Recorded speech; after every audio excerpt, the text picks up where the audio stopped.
Welcome into Hog Zone with Locked On. I'm Alex Stewart alongside John Nabors, and we're here for a very particular and special reason, John. Razorback football season has arrived, and some might say in all its glory, some might say with some question marks. You could be on both sides of the fence with this one, but I say we jump right in. Arkansas gets a big win score-wise, 52-7 over Alabama A&M. I think that's about what people were expecting. I don't think they covered though. I think the spread was 46. Yeah. So they were close there. Your initial thoughts, let's just go right into it. Well, I think that this was a game that you knew Arkansas was going to win, or at least, I shouldn't say there's guarantees, but right. You felt pretty confident that it was going to be a good game for Arkansas, but it was a matter of how crisp did you look? Did you look like you were a team that was making mistakes? Did it look like you were a team that was motivated to be there and everything like that? Were you there ready for doing it? It just really wasn't the case. Yeah, and the thing was, right, they started so good. They did look crisp in that opening drive, right? They went right down the field, 5 minutes, 73 yards, Taylor Green, boom, touchdown pass to C.J. Brown. We're up 7-0. And then the defense hit the field, and it was like, hold on a minute. They had a tight end. I don't know if you didn't watch. What's the old saying about a Popeye's biscuit away from being an offensive tackle that was shredding them? They just were biting on that play action. I don't know if they were expecting just a run-heavy game, but it was a little disheartening to see the Bulldogs go right down the field and answer back with a 6-yard run that really they powered through the defense. It was really concerning because this entire time we felt like Arkansas's defense was going to be a struggle this year. The offense, we knew it was going to be all right. Bobby Petrino, second year, Taylor Green, all that stuff that we've had to hear the entire offseason. But was this defense going to be good enough replacing Landon Jackson, who is now in the NFL? Were they going to be good enough to have enough of the depth there on the defensive line you got to have to be successful in the SEC? It just doesn't feel like it's there right now. And that opening drive was awful. I mean, it was just awful. That's a good way of putting it, yeah. And Sam Pittman even said so in his press conference. And so you have to be able to overcome some things. You have to be able to get after the quarterback, and they just didn't do it in the beginning part. They shorted up a little bit, but there was really nothing from this game that made me feel a little bit more confident. I'm like, the defense is going to be fine. I'm just not seeing it right now. Look, to be fair, they didn't do it in the middle or the end part either. I think they had one sack for the entirety of the game and a recovered fumble there at some point. So they did get a takeaway, which was a massive emphasis for them throughout the offseason. But, man, to your point, I think there are still plenty of question marks across the defense in the front. I mean, the front seven was supposed to be the anchor of this, and they were getting gouged in the run. They were biting on the play action. And the guys that we thought might step up, Phillip Lee on the edge, Justice Boone on the edge, just could not get it going. I don't know if it's a scheme thing, if Alabama A&M just ate their Wheaties today. I'm not sure, but it was not good. As you said, awful is close for me, but it just, I needed to see more against an FCS team coming in to Razorback Stadium. Well, what it looked like to me is a defense that didn't have confidence. Because in the fall camp side of things, we had been hearing about how the offense had been just cooking. They've been beating down this defense, and they've been having these big plays, and Mike Washington and all of that. And it just looked like that was a team or a defensive side of the ball that had been like that all fall camp, been getting beat up. And so when they come out there, they don't have confidence. It doesn't feel like they're confident in each other. They don't feel like they're confident enough to be able to be a cohesive unit. Maybe that gathers, maybe that gets better, but they just feel like they're like just there. We're just hanging out. Right. Just trying to play. We may play. Who knows? But that's not what you wanted to see. And as you mentioned, it's an FCS opponent. It's not getting any easier at all. No. So if you're going to figure it out, you got to do it right now because A-State, I mean, I'm not saying that they're going to beat Arkansas, but they're a lot better than an FCS opponent. Well, that's the thing, right? The easy games on the schedule. I think this was the only easy game on the schedule for Arkansas. Arkansas State is a tricky opponent. Memphis is a tricky opponent. And then sandwiched in between those two, you got Ole Miss, who I think might have put up a 50-burger today. I didn't see the final score of that one. But we remember, as hard as we try and forget through various methods, what they did to Arkansas last season. It wasn't good. So this is really where, as a defense, you need to try and hit your stride, get that confidence that you said that they thought they might have had in the offseason before starting this game. And when you look at those offseason battles between the Arkansas offense against the Arkansas defense, it's hard to tell, right? Is the offense just that good and the defense is actually pretty good? The offense is just tiers above? Or is the offense just okay and we should actually be concerned about the defense? I don't know that we got a definitive answer to that today. But I think confidence building is a necessity in the next game. Yes, it has to be, because if you're this defense, It would be one thing if you just had a bad game or anything like that. But if you just look at the evidence of what we've seen, you could have great linebackers, which I do. I think Arkansas's got some really good linebackers. I'd agree, yeah. I think they even have some good individual secondary players. But none of that matters if you can't get after the quarterback and if you don't have a deep defensive line. And the second that they moved Keyshawn Blackstock over to the D-line from offensive line, told me that they don't have trust in it. Red flag. That's a huge red flag. I don't care if you're sitting there, oh, no, he's totally so much better on the D-line. Right. No, I don't buy that. You did it because you had to. And so that, to me, was the biggest concerning thing, because if you get somebody, he's going to get hurt. You know, it's football. So you have guys get banged up. Do you have the longevity to make it last in the SEC, game in and game out, week in and week out? I don't think you do. So, again, you could have the greatest secondary and all that, but if the quarterback can just sit back and pick you apart, it's not going to matter. So there's nothing they can do. They got the players they got. Right. They got to roll it out. They got to figure it out. But we may see some games where if Arkansas does win, it may be like a final score of 45-40 a lot of cases. The shootout game, which I mean is good for the TV ratings, but not maybe so good for the fan base, for the team itself, because as you pointed out, one injury and now you're in a lot of trouble. Football season, especially in college, is maybe more so a war of attrition than actual talent. You need talent for sure. I'm not saying you don't. But the attrition, how well can you build your team around when the talent maybe gets hurt? How deep are you on defense, on offense? How long can you last and trust those guys? And to your point, I don't know if Arkansas does right now, except maybe more so on the offense. We spent a lot of time on the defense. The offense was a bright spot today, though. Oh, yeah. I mean, this was the brightest spot. Taylor Green looked great. So you didn't have a whole lot of penalties. You didn't have any turnovers. I would have liked to have seen more from the rushing attack, though. I agree. Because Mike Washington, we've been hearing he's Heisman Trophy, apparently. 91-yard runs, 75-yard runs. He's breaking them off. Yeah, and I'm not saying he's a bad player, but we just didn't see any of it. And, again, Taylor was great. He had 6 touchdown passes, which was incredible. But I would have felt a little bit better if it was so much more balanced. And it's something to where I still believe Mike Washington be a good player. I think Braylon Russell, he'll get it going, too. But you don't want to be in a situation where then you can only rely on the pass offensively and become one-dimensional. You got to be able to balance it out. Taylor Green, I love what he can do. I want to see him upright. I don't want to see him down on the ground getting hurt. He needs to make sure he's staying in the pocket and getting rid of the ball. But I also believe that if they're going to get the run attack going, that can also speed up the game a little bit, keep the defense off the field a little bit longer. It's going to be your best friend. Right. And the interesting thing, you pointed out the balance. I remember looking up at the end of the first quarter or thereabouts, and it was pretty balanced, obviously leaning a little bit more to the pass. But then as the game went on, they started stuffing Mike Washington, started stuffing Braylon Russell. You could tell the Bobby Petrino play calling really started to tip into where he feels comfortable, and that's with Taylor Green with the ball in his hands, throwing to receivers who prior to today, a lot of fans didn't know, but I think after today are like, all right, we trust these dudes a little bit, especially Omega Blake. I think 121 receiving yards, a touchdown. Just for a little context as well, Taylor Green's 6 touchdowns tied a single-game record for most touchdowns thrown Taylor Green is the second quarterback all-time with 6 touchdown passes in a game. Brandon Allen, the first in 2015. Yeah, the only difference is Taylor won this game. Brandon didn't win his. But I tell you, again, I love Taylor. I think he's great, and I think he's going to be the reason why Arkansas has a good season. If he plays great this season, Arkansas is going to be fine. But he's got to have help around him. The rushing attack is going to be his best friend, too. The offensive line's got to open up some holes. They got to figure all those parts out.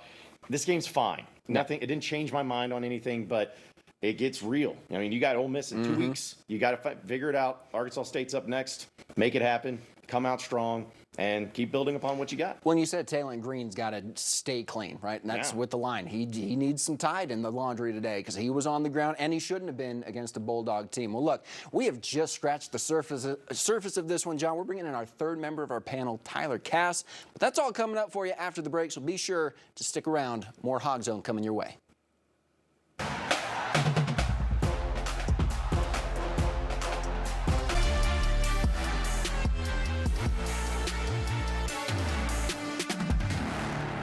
Welcome back into Hog Zone with Locked On Razorbacks. Let's go ahead and bring the full panel in. We've already got a pretty big chunk of the discussion out of the way. I'm Alex Stewart. Joining me, John Nabors and Tyler Cass from THV. You're probably familiar with John Nabors. He was with me. There we go in the earlier segment. Tyler Cass, live from Little Rock. And Tyler, John and I kind of got off to a good start here. I think we covered all of our bases pretty well. Let's go ahead and turn the floor over to you. What do you want to talk about here?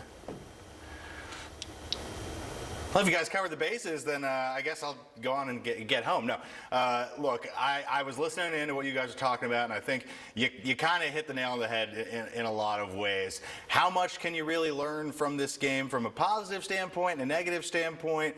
Not as much as it will over the next couple weeks. Obviously, great to see some of the questions answered, like who's Taylor Green going to throw the ball to? It turns out maybe everybody.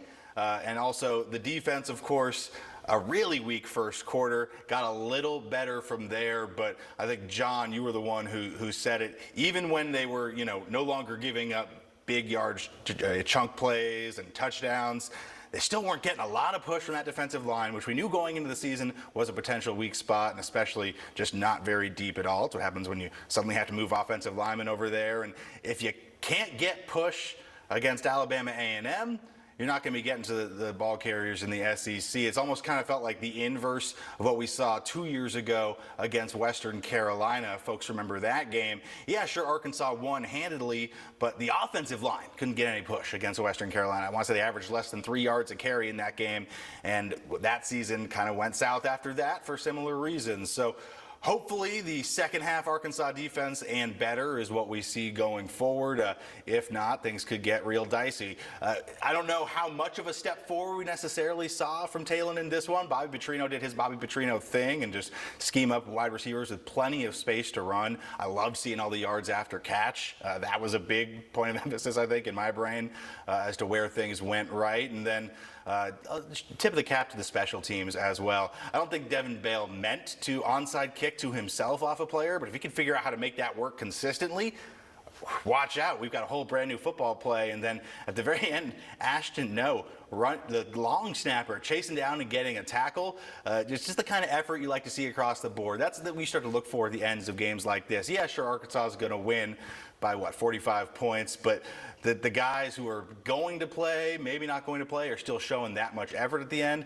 That bodes well going forward. Now, they're going to face an Arkansas State team that is a little better than Alabama A&M, put up over 500 yards of total offense today. So I think a lot of question marks to be addressed, a lot of things need to be fixed before next week. But I don't know how much next week we want to get into right now. But I personally am very excited to see both these teams from the corners of the state come together here in the middle. I would totally agree with you, Tyler, and I think an interesting point, you said the 500 total yards Arkansas State put up today. Something we've been hearing all offseason about the Hogs offense was explosive plays. They were supposed to be this big explosion, points, this, that, yards, and today it was relatively conservative in terms of play calling. There was a 34-yard touchdown pass that Taylor Green had in the second quarter. That was about as big as it got. Outside of that, it was hitch routes, it was crossing routes, it was yards after catch, but no real deep threat for the Razorbacks. And I thought that was sort of an interesting takeaway, because if you can't get deep, if you can't get behind the secondary against Alabama A&M, can you do it against the more elite talent? John, I don't know if you saw the same thing, but there wasn't a ton of TNT that the Hogs were lighting for that explosion today.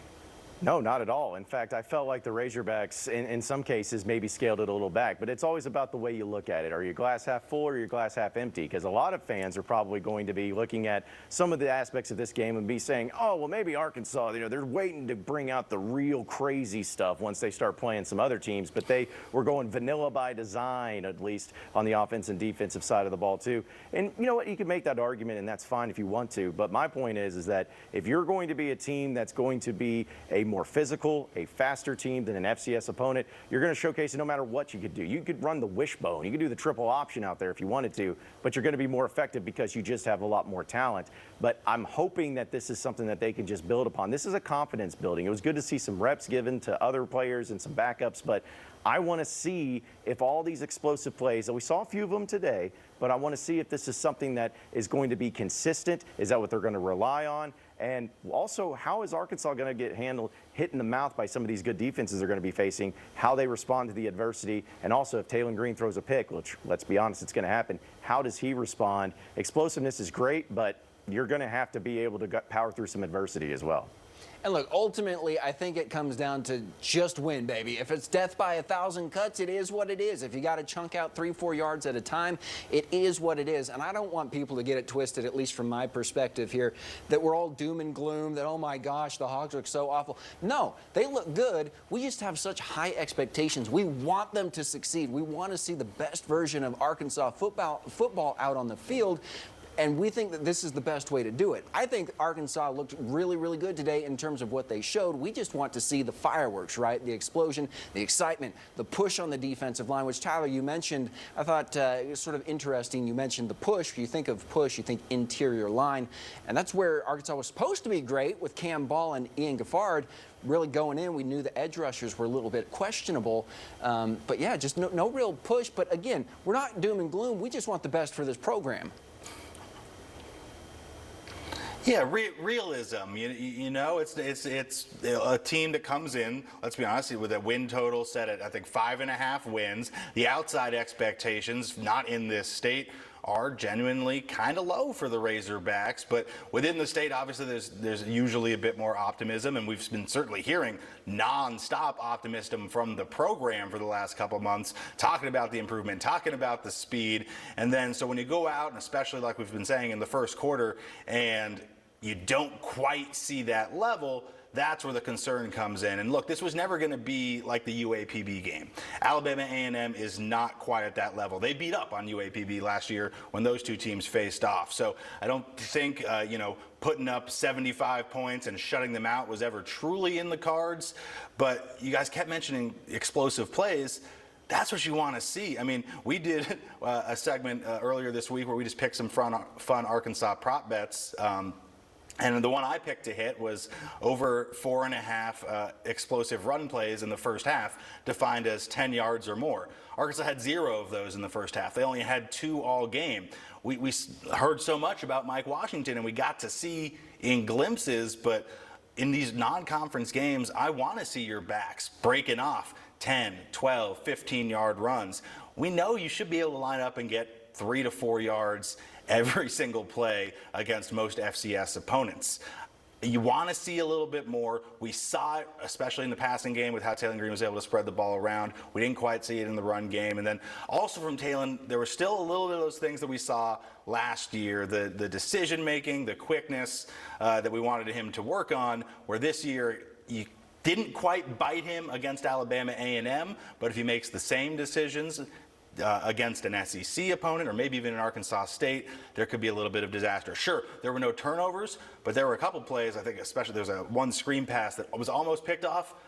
An SEC defense is probably taking that the other way. So this is the time to make those mistakes, but you want to see those cleaned up pretty quick here. Yeah, ultimately, this week is about learning. It's about confidence building. It's about finding your rhythm for when those games that are against SEC opponents pop up. I mean, there's a reason they call it a tune-up game, because Arkansas needs to tune up. They've been going against themselves for the entirety of summer and fall, and I think people need to remember that. Again, we're not doom and gloom.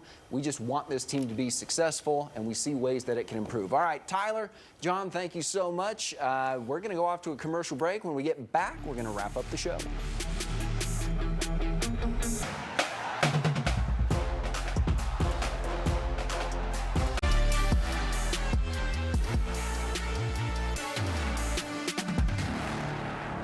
Welcome back in. We've just got about 4.5 minutes left in this show, and yet so much to talk about. So we got to try and condense this in. So let's get right to our takeaways from this game. I mean, listen, we've talked about so many of these things about this game, but Right. to me, the takeaway comes from this. Your offense looks good. You need more from them in the rushing attack. And the defense is suspect. And that's really what it comes down to. You're going to be facing some really good quarterbacks this year. You're going to have to make sure that you are doing the small things and playing as clean as possible. And I like that. I like the fact that they did not have a whole lot of penalties, didn't have a lot of turnovers, any turnovers. Those are good signs. So you keep doing those things, you're going to be in a lot of games as long as you don't commit penalties and don't commit turnovers. On turnovers, I think the key, because Arkansas has beat that dead horse into the ground all off season, they were undefeated last year when they won the turnover battle. They won the turnover battle today. Easy to say today, as we've mentioned numerous times against this particular team, but can they sustain that? I agree with you. I'm going to lean once again on the explosive plays, right? I'm an offensive guy. I love seeing the ball travel through the air, rack up those frequent flyer miles, get the receivers downfield, and that kind of leads me into these receivers, right? Like, we knew Omega Blake was going to be the guy for Taylor Green. He was. He led the team in receiving yards, 1 touchdown, 122 yards. But I think we have a renewed confidence in these receivers. And I think the biggest takeaway I can get is don't let that confidence wane. When the defense is struggling, if they have lost a little bit, rely on those receivers. And if your run game is stymied, use them as an extension of that run game. I know Bobby P's got some little bubble screens, some stuff to get his middle screens, to get those guys just quick pass, get it out, and run the ball, beat any pressure that might be coming at you. I really liked what I saw from the Browns. I really liked what I saw from Omega. I know I'm missing somebody in there, but that just goes to show you how much Talon spread the ball today. Yeah, and that needs to stay that way, because last year it was 100%. Just Andrew Armstrong the entire year. And more Andrew Somehow Armstrong. He only had 1 touchdown, but right. We won't talk about that. But it was so reliable on that, and that's great and all. But I want to see that. I want to see it get spread, because Bobby Petrino, when he was the head coach back at Arkansas, when I was still at school here, he had Jarius Wright, Joe Adams, Greg Childs, Kobe Hamilton. Now, do you have those 4 receivers on this team? Probably not, but all of them were capable. Right. And I think that you have a lot of capable wide receivers for different reasons and different aspects. And if you just become a one-man show where you're throwing to the same guy, teams are going to pick up on that and they're going to stop easily, it. yeah. So you need to keep that balance, keep that spread, and always keep the defense on their toes. And one last thing about this game, since we're talking about receivers before we preview next week, maybe the quietest group of the day, because we haven't mentioned the tight ends. Yeah. But they did show some flashes of what they could do. So maybe look for them to build on some momentum next week. Against Arkansas State, by no means an easy opponent. They won tonight, or were well on their way last I checked. What do we want to see carry over? What are we thinking about this game against the Red Wolves in their first ever meeting, crazy to say that, between these two? I think it's got to come down to, once again, the offense. Yep. When you saw the drive, the opening drive that Arkansas had, it was crisp, it was clean. You could tell it was very methodical. There was a reason why they were running this play at this time. You need to set the tone early. And I think, as we're getting really detailed in here, if Arkansas wins the coin toss, they're taking the ball, because they're going to set the tone offensively. They're going to try to work it down the field and get up on them and really try to destroy that confidence early. So to me, I want to see that carry over. I want to see the methodical, planned out, executed well drive to open that game. And I think Arkansas sets the tone and moves forward from there. And speaking of coin toss, I'll take the flip side of that coin and go to the defense. I don't know how much we saw. I don't see the extra level analytics for this game.